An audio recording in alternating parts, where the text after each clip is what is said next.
John Leo Casimero! Marlon, the Nightmare Tapales! Yung mga kabusing, Marlon Tapales, sinabi at inamin nito na hindi nito nakikita na kayang talunin ni Casimero sina Uya Inoue. Napakalayo daw ng kanilang abilidad, lalong-lalo na daw sa pagdisiplina sa sarili. Nasabi nga po ito ni Tapales sapagkat maraming bisis na rin itong nakasparing si Casimero at maging sina Uya Inoue, nakasparing naman niya at nakalaban sa totoong laban. Kaya masasabi natin na mas kilala ni Tapales itong sina Uya Inoue at nasabi rin nito na nag-iba na rin ang kalawan ni Uya Inoue. Hindi na katulad noon, kaya pansin natin na sa huling laban ni Uya Inoue kontra Murjon Akhmadalib ay umabot sa desisyon. Saan nga po ni Tapales nagutom na itong maging world champion muli? Kung mabibigyan daw siya ng pagkakataon na mapalaban sa isang world championship, ay talagang igagrab niya ito. O kahit isang world title eliminator, kahit sino daw, ay talagang papalag siya. Kaya ang tanong mga kabusing kahit imposibleng mangyari, sino kaya ang mananalo kung itong si Marlon Tapales at Janrel Casimero ang maglalaban sa ibabaw ng luna? Kilala nga po itong si Tapales na matibay at mayroong punching power. At ganoon rin itong si Casimero. Mas maraming laban itong si Tapales sa pro kumpara kay Casimero. Mas bata rin ito ng 3 taon kay Casimero. Pagdating naman sa tangkad ay kasing tangkad lang rin sila ni Casimero na 5 foot 4 inches. Pero mas mataas ang knockout percentage nitong si Casimero kumpara dito kay Tapales na umabot nga po ang kay Casimero ng 67.65%. Samantala naman si Tapales ay 52.5% lamang. Naging champion din itong si Casimero sa 3 dibisyon at si Tapales naman ay sa 2 dibisyon. Pagdating naman sa mga dekalidad sa mga huling nakalaban nila, ay masasabi natin na maraming dekalidad na boksingerong nakalaban itong si Casimero kumpara kay Tapales kahit nakalaban pa nito sina Uya Inoue. Pagdating naman sa huling 3 laban ni Casimero at Tapales, ay masasabi nating dekalidad ang huling 3 nakalaban ni Casimero dahil itong si Pilipos Ngitumbo at Saul Sanchez ay pasok nga po ito sa world ranking at ang isa naman na si Yukonori Ogoni ay former world champion. Pero ganoon pa man, kung maglaban itong si Casimero at Tapales, ay 50-50 pa rin ito sapagkat pareho nga po itong dalawa na mayroong ibubuga sa ibabaw ng ring. Matibay at malakas. Pero bago yan mga kabusing, kilalanin natin ang kanilang makakalaban ngayong buwan ng Oktubre na dapat talaga nilang maipanalo ang laban. Unahin na po natin itong si Marlon Tapales. Isa nga po sa lalaban itong si Marlon Tapales sa Trilla in Manila. Nagaganapin ngayong October 29 sa Araneta Coliseum. Makakalaban nga po nito ang isang Pakistan na si Nader Balox na mayroon nga po itong ring record na 12 wins, 2 losses and 9 knockout. Sa mga dekalidad sa huling nakalaban itong si Nader Balox ay masasabi nating hindi kilala at 6 nga po sa kanyang huling nakalaban ay ito pa ang kanilang pro debut.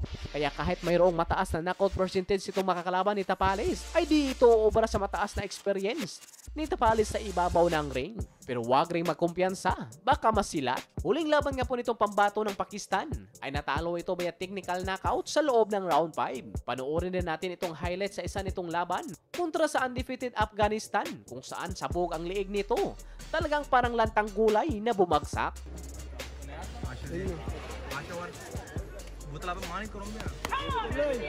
Check ka, Belu, check ka.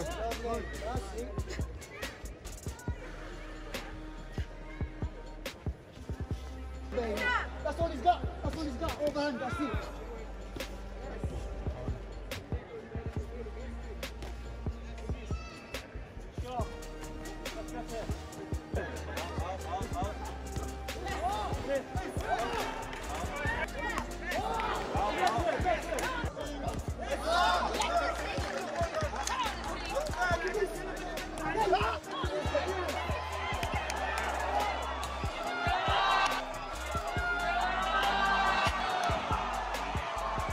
Samantala naman sa huling laban ni Marlon Tapales ay talagang impresibo ang pinakita nito kontra sa isang Indonesian na si Jun Junjet kung saan sumurinder nga po ito sa loob ng round 3. Hindi na nito kinaya ang bangis ni Tapales. Good straight coming. Oh! Like Thomas Hearns. Bang, bang, bang. So, stiff. Right? Yes. Punches by Marlon Tapales. Sa tingin niya, magaling siguro. He can feel the swiftness, the timing, and the power of Marlon. Wow!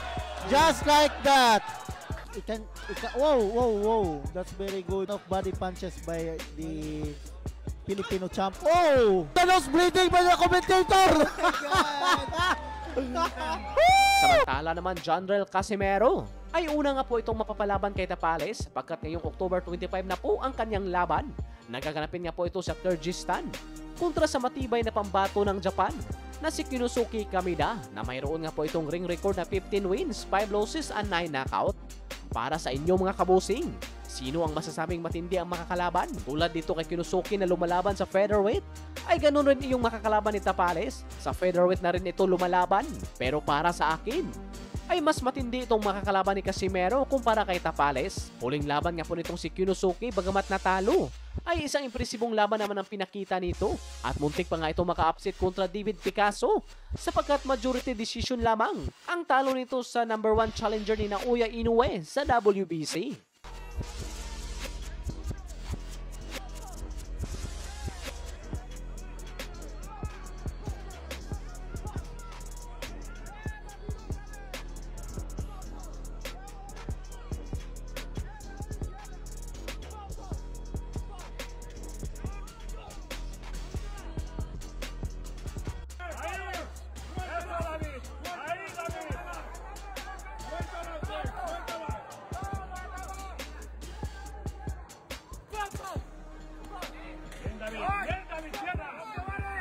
Pagdating naman sa huling laban ni Jonrel Casimero, ay bagamat hindi maganda ang kinalabasan ng kanyang weigh-in, pero bumawi naman ito sa laban.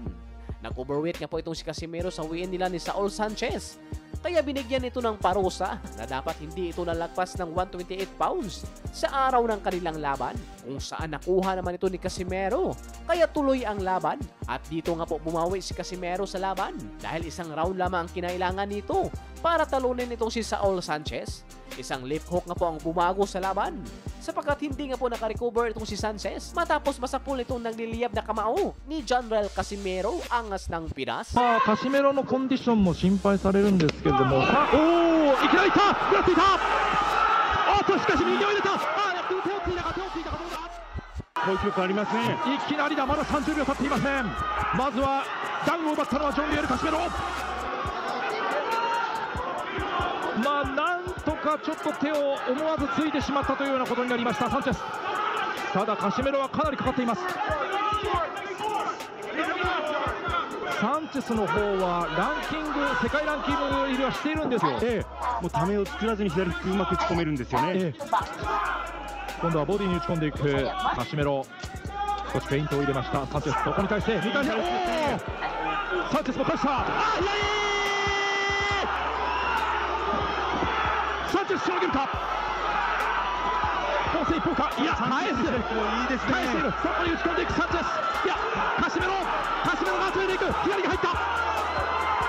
ちょっとサンチェス力ないですね。ちょっとタイミング合ってますよ、左フック。右から残りは40秒。少し落ち着くか。いやまだ効いている。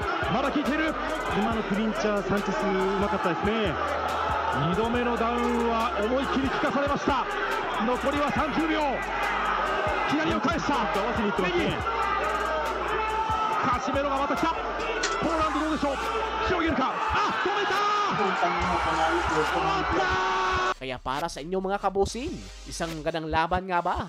Kung magtapat itong si Casimero at Tapales, dahil sinabi nga po ni Tapales na kahit sino ang iharap sa kanya ay kanyang lalabanan. Pero alam naman natin na hirap na itong ikasa. Unang-una sa promoter. Pangalawa, laglag na rin si Casimero sa bagong ranking ng WBO at WBC. Pero kung mapagtagumpayan ni Casimero ang kanyang paparating na laban, baka muling makapasok itong si Casimero sa ranking. Kaya abang-abang na lang mga kabusing.